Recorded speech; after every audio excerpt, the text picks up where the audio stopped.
oyo nyonso bazali déployé na kotaliso mpe déploiement ya barwandais.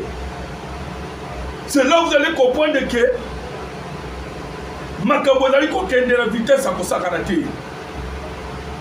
Je comprends que c'est l'air ndenge nauti koloba déploiement na Kisangani na Walikale déploiement oyo esalami na Mwenga wana na niveau ya Sud Kivu na Shabunda, déploiement esalami na Uvira et puis les environs de Uvira, déploiement oyo ezali na niveau ya lelo na Kalemi et surtout bandeko ba Congolais wana koyebisa yo au niveau de Bujumbura. Alors, vous comprenez que le FARDC sont prêts. Mais à cause de la caca, mot d'ordre. Mikole Routi le Kana Awa.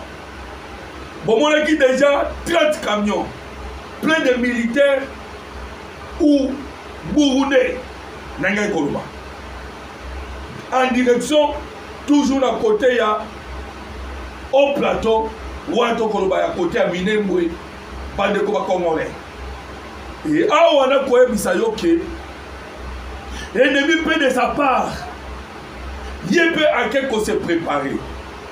Oyoka qui Paul Kagame, échec, parce qu'il a un tel combat en solo. Échec, il y a Bitumba Oba Uti Kobuna Niwa Uvira. Oboyoka qui Mikole Utai Kole Kanaban, c'est qui Uvira, bandeko. Na bosana ikolobana yo, kosenga yo o aimer l'émission et au partager. Parce que awana kosenga pe na bino bokome na biso kaka, je suis Wazalendo, je vous suis à partir de telle ville. Voilà. Paul Kagame après échec. Je vous avais dit cela dans l'émission où tu connais Kana. Tant à subir échec na niveau Uvira. Parce qu'il était trop sûr. Bandeko, okoki koyoka simplement maloba ya Hippolyte Kanambe. Oko comprendre que bazalaki sûr bazwa Uvira bakota Kalemi. Alors que Kagame déjà préparé qui ba militaire. Pour bazwa Uvira. 800 militaires bazongi 200. Misu va blessé. Parce qu'il faut savoir que les alliés guerres, ils avaient quand même réussi. Il y a qu'au faire sortir 200 militaires. Mais les 600 autres qui pourraient porter disparu. Et bien, il restera qu'ils mission par une opération spéciale. Alors, Kagame était en colère. Et, Maman, quand on est comme on a, Gabadana Koufi. Et, oui, Gabadana, c'est qui? C'est le lieutenant général. Oya Paul Kagame oya sala qui va mission à niveau international. Comme dans les États-Unis d'Amérique, dans Mozambique, ti kozonga na Rwanda. Aye kokufa bandeko. Et Kagame a compté ici parade. Il prépare 6000 hommes. Et les 6000 hommes a préparé qui ouza qui va semaine où tu kolekana. Déjà donc qui 750 2 jours passés na Ituri. Tobeta qui m'a solo. Mais là, bandeko, qu'est-ce qui se passe en ce moment? C'est l'attaque ou l'offensive généralisée foudroyante où ils allaient se préparer de la part de la RDC. Parce que sinon, non, c'est comme rouge, comme je viens de vous le dire. C'est pour cela que le président de la République, voyant que confusion est continue dans la carte Afrique. Je pense que tu comprends la confusion.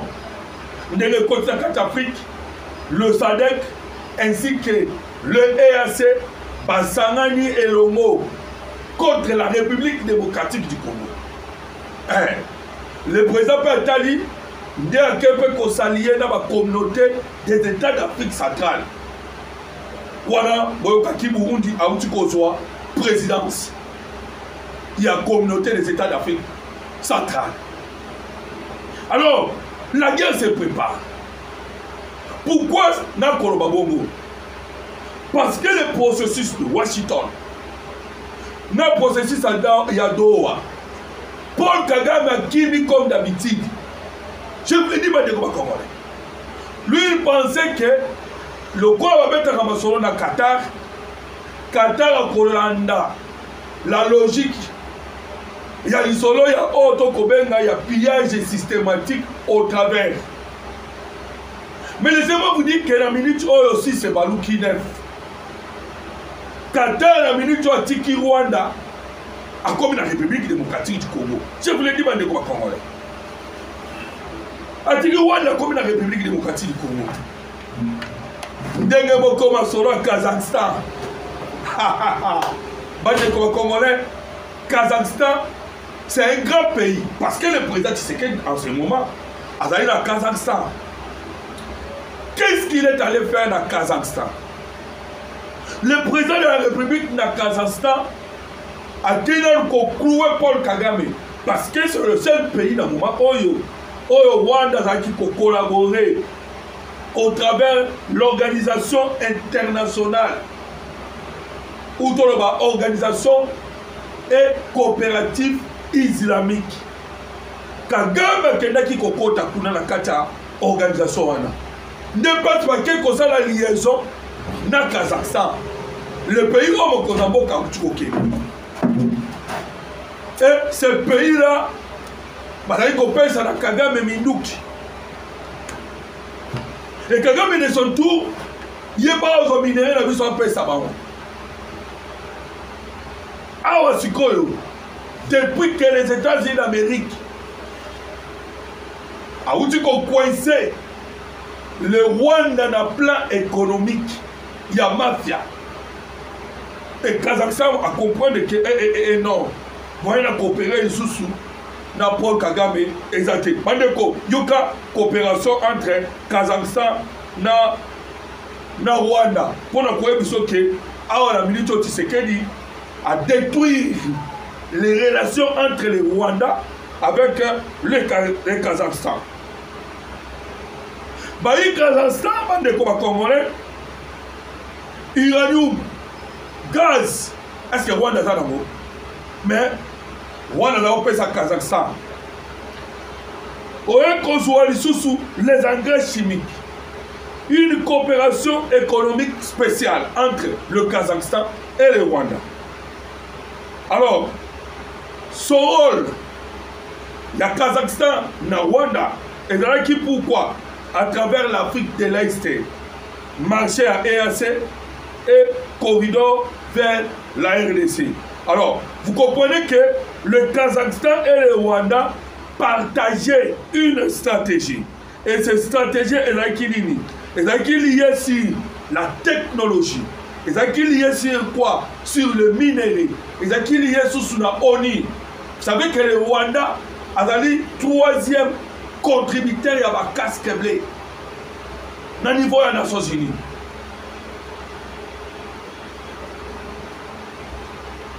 Au travers de la coopération, on a des Sikoyo. Au moins, le Kazakhstan commence à donner les armes. Parce que les stratégies sont claires. Les Américains vont bloquer les moyens économiques à Rwanda.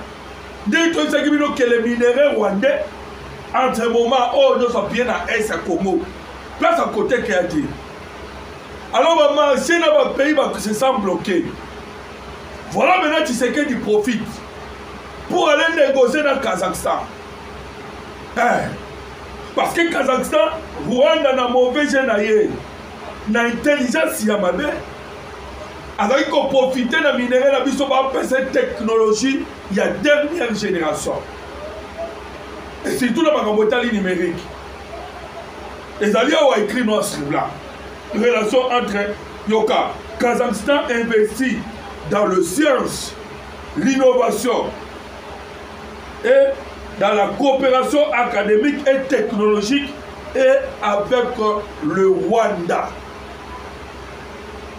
Et le Kazakhstan était un partenaire de diversité avec le Rwanda jusqu'à dans le domaine minerai.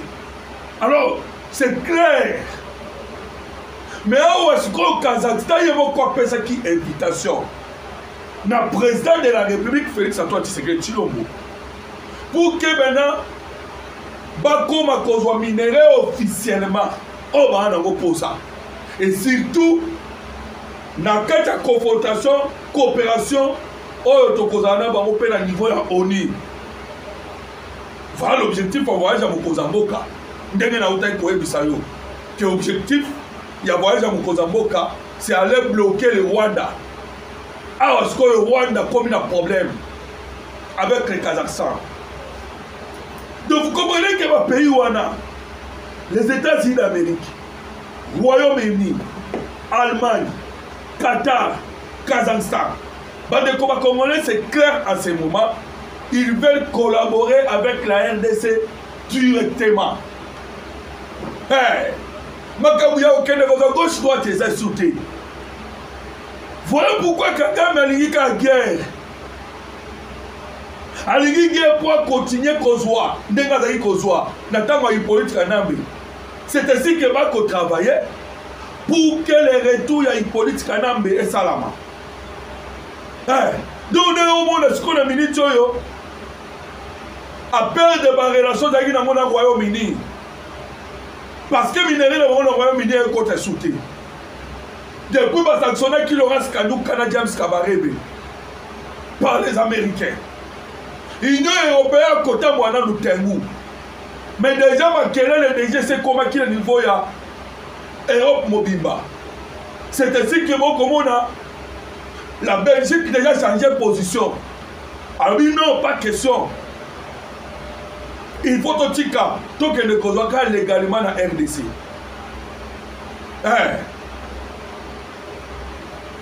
Alors pour que Bazong et la Kosoa minérale de Bazalaki, voilà pourquoi je vous ai dit que Kagame a préparé 6000 hommes. Il se voit coincé par Tshisekedi. Il vient de perdre 6 titres miniers. Kagame a perdu beaucoup de choses. Il voit la construction de la route nationale numéro 5. Où ils allaient Kolomwa, Outa, Nyangezi, Ouvira, Bukavu. Donc, dans les jours à venir, moi et Mouta Ouvira, que le Rwanda des athées. Beaucoup de ses intérêts, il y a Rwanda. Dès qu'il a commis Tabino Masolo, ils allaient au Kenamai. Non simplement à Rwanda, mais à ESLP Sadek. Par l'intérêt de la Rwanda, est tombé. Depuis que Tshisekedi est au pouvoir, on va constater que l'intérêt de la Rwanda est tombé du jour au jour. Tshisekedi les a bloqués partout. Et à Osko Bakissa, Donald Trump.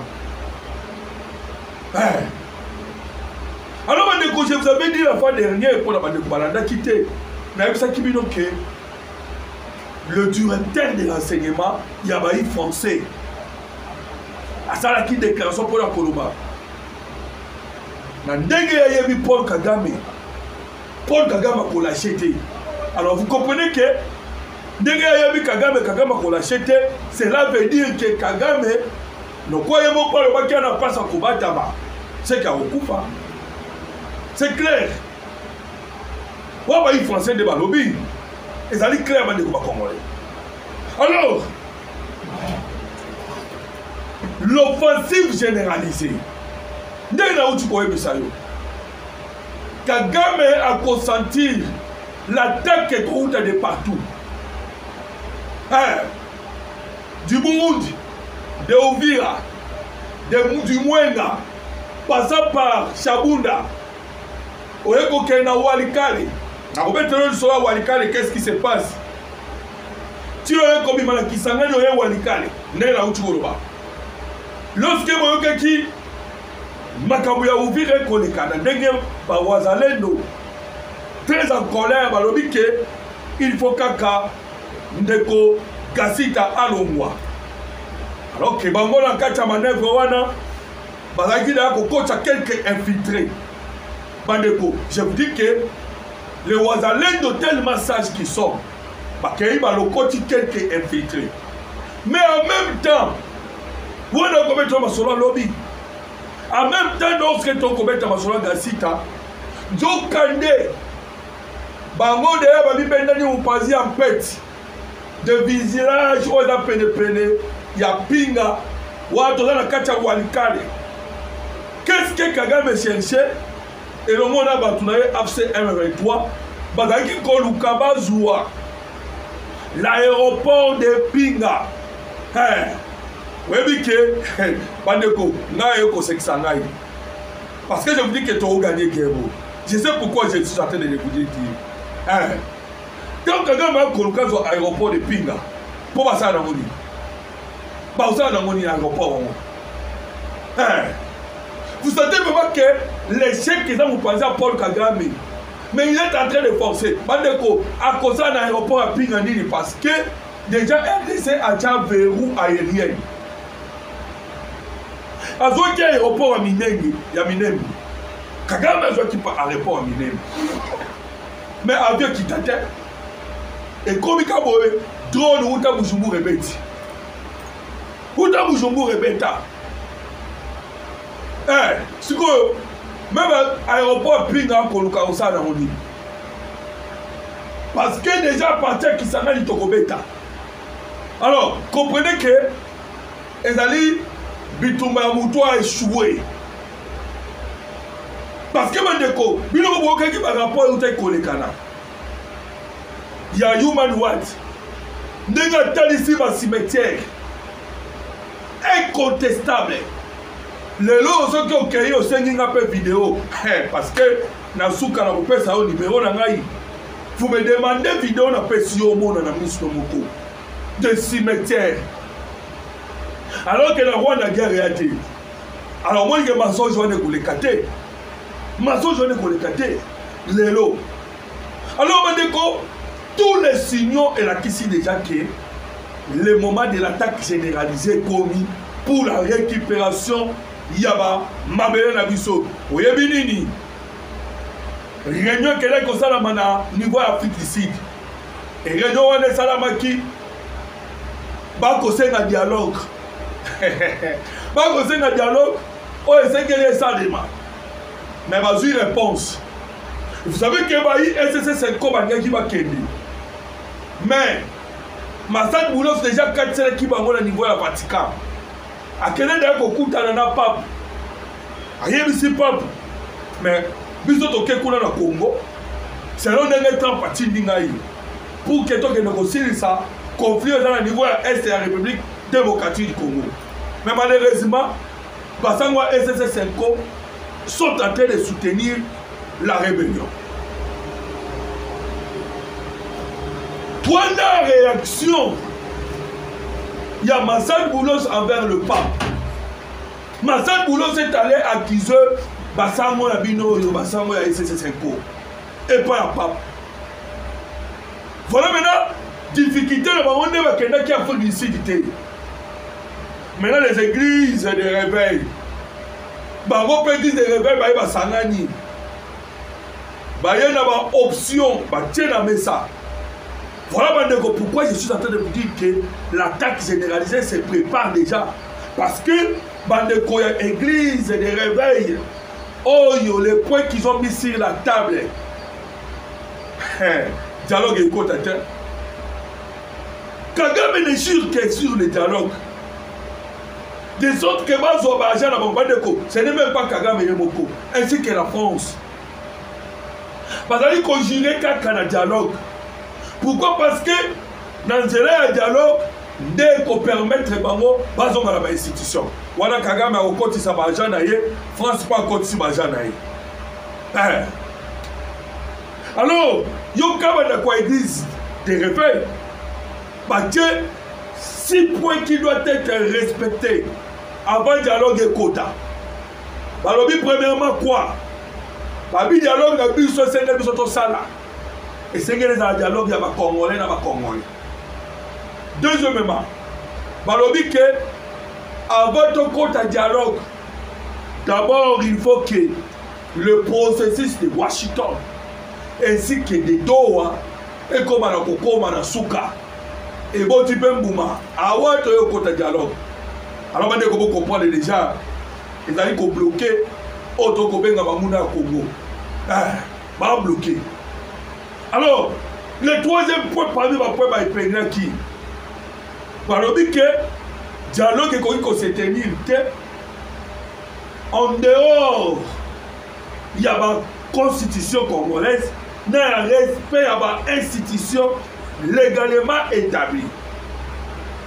Alors vous comprenez que cette position ya église et puis basuki wana te, là où moi j'ai aimé parmi les points, les 4e point balobi, ils vont activer leur diplomatie pastorale avec le Ghana ainsi que les États-Unis d'Amérique. Vous voyez bien déjà que la RDC et les États-Unis d'Amérique, tout à dit déjà la liaison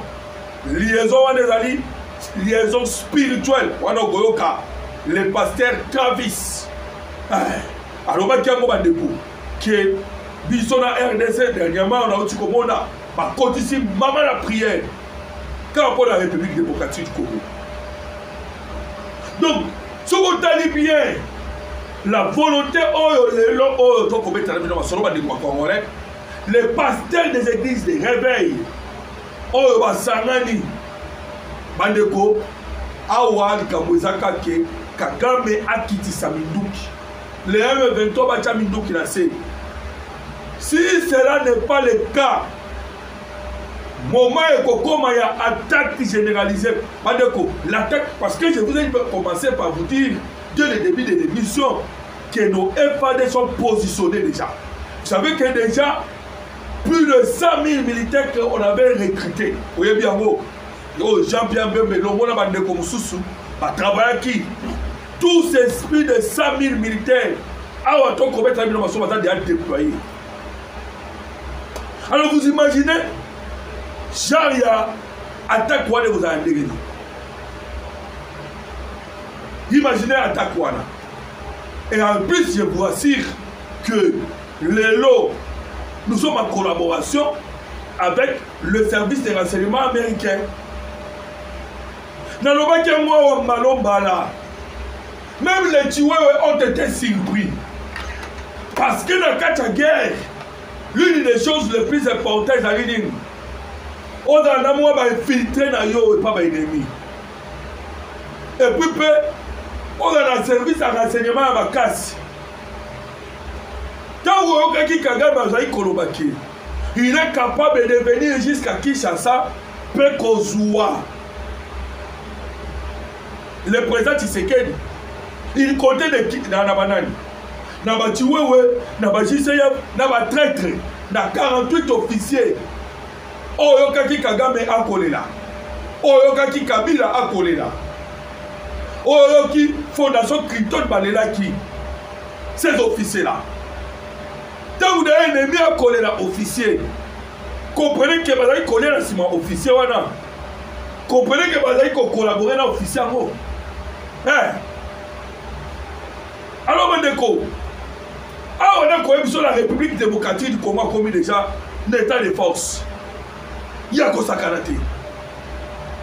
Tant qu'on dit déjà que Kagame a commis comme un général. Alors, le général n'est pas matin. C'est parce qu'on dit que ça ne va pas dans le moment où. Peut-être qu'il va infiltrer le pays.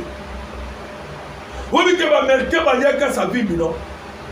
Baya qui paie Nanyoyo, Kadhafi, ou dans le Bananga Koloba, président Ira Kakala, Saddam Hussein, voilà. Bakene Koluketi na Bouké. Saddam Hussein, Bakene na Bouké, sa vie va péter la Zamba. Kagame a commis sur la confiance à Moutouté, na niveau ya Rwanda kuna. Nobody. Abedika mwana na ye. Amen. Amen mobimaka mwana yo moni que les causes ne sont pas justes. Kagame cause eza sous justeté. Oyebi ke ba mama ba uti ko sangana. Ebele elongo ba ye ko réclamer. Ko réclamer que to ko mona ba na bisoté. Tout ça c'est à cause ya Kagame. Vous comprenez que ba jeni Rwandais ba komi ko boya ko ya ko s'enrôler na armée. Même si on a par force dans l'Est de la République démocratique du Congo, lobby, à peu près 100 militaires, Kima. Kimi, pourquoi Kimi? Parce que cause de la justité. Donc, on a la guerre, il y a Nini. makile kotanga pourquoi réseau de Soubala Bété. Réseau de Soubala Bété. Pourquoi? Parce que en République démocratique du Congo, Pico les alliés belés, ce n'est pas comme le Rwanda. En RDC, Pico les alliés belés. Moi, il y a même un système de Bango Yao, les Tutsis, parce que quand on a réseau à Rwanda, na moment on a besoin de massolo de Congolais. Depuis que on a kiba wazalendo au niveau ya Uvira, balobi ke gasita te. Allez, bango balokoti yango. Bakomi bango ko non. Nous constatons que discrimination est ali. Discrimination pour la gasita. Et parce que nous avons comme monnaie d'échange, monnaie na bango, oyo bango bakoki kozwa pour que baba na moko revendiquer ba posa na bango.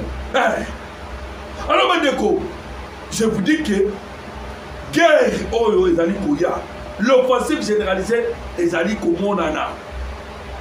Parce que selon le directeur, il y a renseignement à Baï français, alors dit clair que Kagame ne lâchera pas. C'est-à-dire que comme Kagame ne lâchera pas, c'est-à-dire que Kagame a coqué de kaka, Nandela Manouki, pourquoi? Parce que Alali Moutou Makasi. Alors bandeko,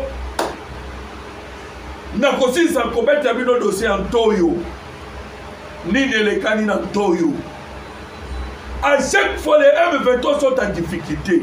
Je viens de vous le dire. Ils ont essayé d'encercler Uvira. Mais tellement babeta maki, kanda yandege ba perdaki ba homme na mona Uvira. Ba bengi ba supplétif na bango ya ba ADF. Ba yeko boma ba to en désordre.